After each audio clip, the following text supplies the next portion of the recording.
विसरवाडी नंदुरबार रस्त्यावर भीषण अपघात, दुचाकी व आयशर ट्रकची जोरदार धडक, उपचारादरम्यान युवकाचा मृत्यू।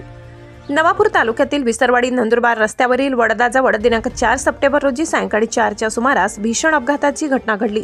या अपघातात दुचाकी व आयशर ट्रक यांच्यात जोरदार धडक होऊन एक युवक गंभीर जखमी झाला। त्याला उपचारासाठी दाखल करण्यात आले असता दुर्दैवाने उपचारादरम्यान त्याचा मृत्यू झाला। या अपघातात जखमी झालेला युवक म्हणजे राजेश भगतसिंग पटले, वय 20, राहणार कुकतार, तालुका धडगाव।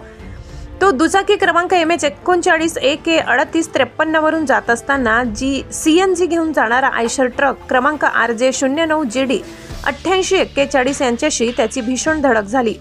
अपघाताची माहिती मिळताच रस्त्यावर अपघातग्रस्तांना तात्काळ मदत करणाऱ्या नाणीजधाम रुग्णवाहिकेचे पायलट सुरेश वसावे यांनी घटनास्थळी धाव घेतली। त्यांनी तात्काळ जखमी युवकाला खांडबारा ग्रामीण रुग्णालयात दाखल केले, मात्र प्रकृती गंभीर असल्याने त्याला पुढील उपचारासाठी नंदुरबार जिल्हा रुग्णालयात हलविण्यात आले।